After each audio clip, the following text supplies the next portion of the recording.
राज्य और रानी। विंध्यगिरि नाम था उस राज्य का, छोटा सा मगर समृद्ध। वहां के जंगल सोना उगलते थे, नदियां अमृत सा जल देती थीं, और उसकी सबसे बड़ी पहचान थी वहां की रानी रक्तमालिका।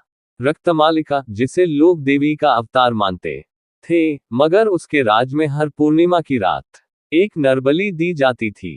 कहते थे ये बलियां देवी काली को प्रसन्न करने के लिए दी जाती थीं, ताकि राज्य में कभी सूखा ना पड़े, दुश्मन कभी हमला न कर पाए और प्रजा सुरक्षित रहे।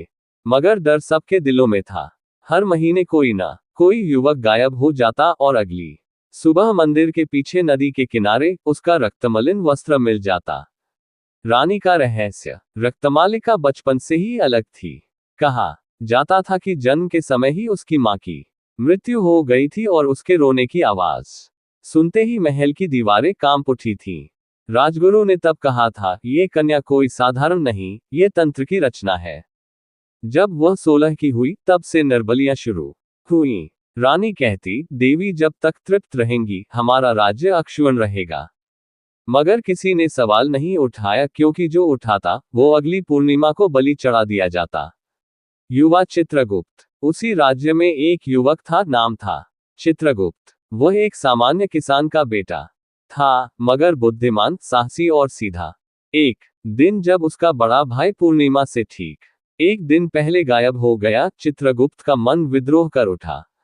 उसने फैसला किया, इस रानी के रहस्य से पर्दा उठाना है।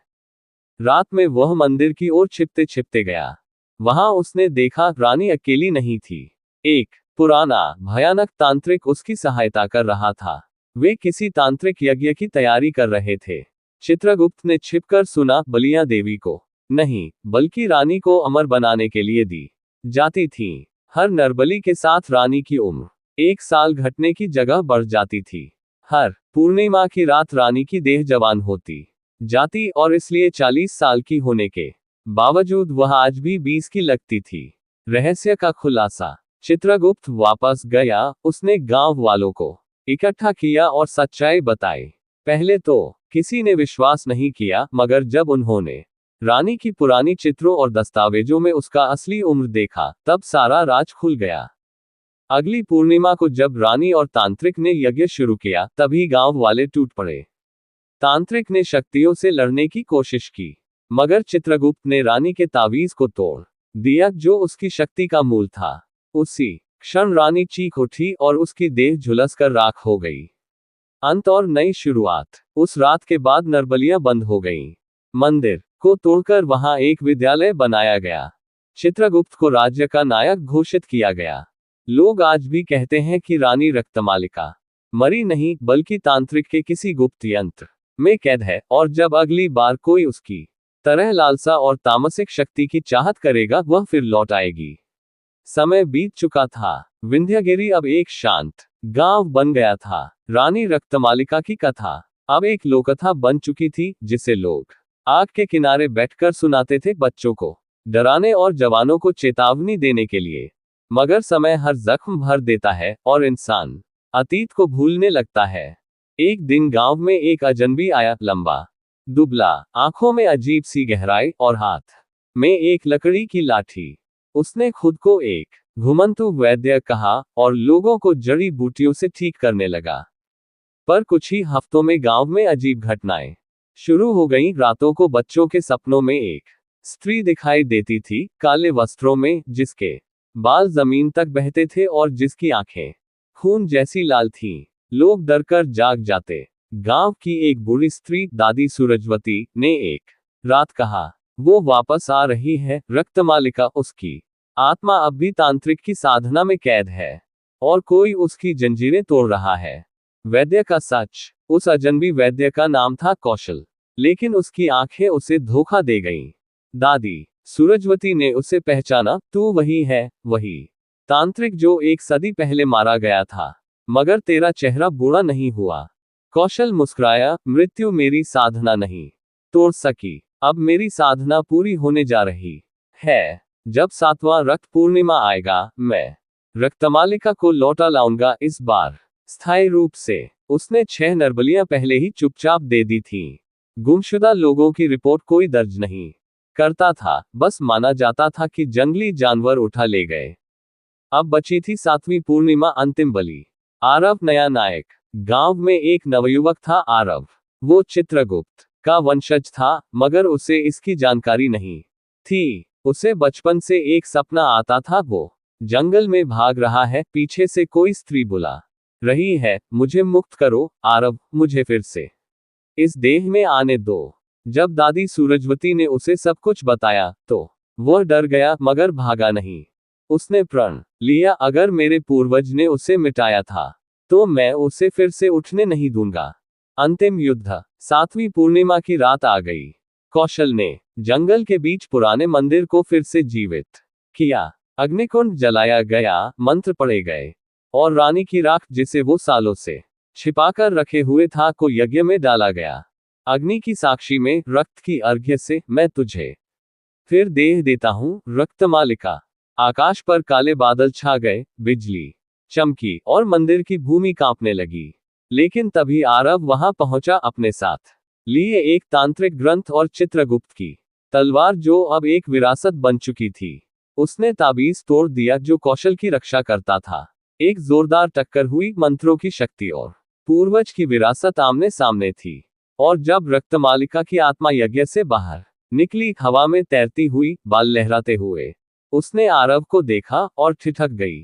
तू वही रक्त है जो मुझे हर बार मिटा देता है। मैं तुझसे मुक्त होना चाहती थी, अब तुझसे बदला लूंगी।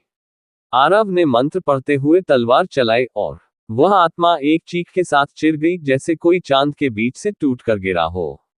रक्त की विरासत। उस रात के बाद कौशल तांत्रिक का कोई नामो निशान नहीं मिला। मंदिर फिर से जला दिया गया, और इस बार आरव ने एक विशेष यंत्र बनवाया जो उस भूमि को शुद्ध रखे। लेकिन एक रहस्य फिर भी रह गया। जब आरव ने राख के पास की मिट्टी उठाई, तो उसमें एक छोटा सा बीज दबा हुआ मिला, लाल रंग का, जो हल्का सा धड़क रहा था, जैसे उसमें जीवन अब भी बचा हो। दादी सूरजवती बोली, शैतानी आत्माएं कभी पूरी तरह मरती नहीं बेटा, बस सो जाती हैं, अगली पुकार के इंतजार में। आज के जमाने में कोई नरबली की बातें करे तो लोग हंसते हैं। कोई अगर कहे कि एक रानी थी जो अमर होने के लिए इंसानों की बलि देती थी, तो लोग उसे पागल समझते हैं। पर अदिति ऐसा नहीं मानती थी। वो इलाहाबाद यूनिवर्सिटी की इतिहास की रिसर्च स्कॉलर थी। उसकी थीसिस का विषय था भारतीय तंत्र परंपराओं में शक्ति पूजा और मानव बलि। अपने रिसर्च के दौरान उसे एक पांडुलिपि मिली, जलती हुई लाइब्रेरी से बचाई गई, काले अक्षरों में लिखी हुई, और उसमें बार बार एक ही नाम आता था, रक्तमालिका। नींद में आवाजें और सपनों की आग। अदिति को कुछ हफ्तों से अजीब सपने आने लगे थे। सपनों में एक स्त्री आती, साड़ी में लिपटी, पर चेहरा छाया में छिपा। हर बार बस यही कहती, मुझे फिर से जगा दो, मेरा रक्त अब भी बह रहा है, बलि अधूरी है। और हर सुबह अदिति के हाथ की कलाई पर लाल निशान उभर आता, जैसे किसी ने चाकू से छुआ हो। वो डरने लगी, पर साथ ही आकर्षित भी, जैसे कोई अदृश्य डोर उसे खींच रही हो। कॉलेज का तहखाना। एक दिन अदिति ने लाइब्रेरी के नीचे पुराने तहखाने की बात सुनी, जो 1800 में बना था और अब बंद था। उसने गुपचुप उस तहखाने का दरवाजा खुलवाया। नीचे धूल, जाले और सन्नाटा था, लेकिन एक दीवार पर उकेरा हुआ कुछ दिखा। पूर्णिमा रक्त देगी और रक्तमालिका लौटेगी।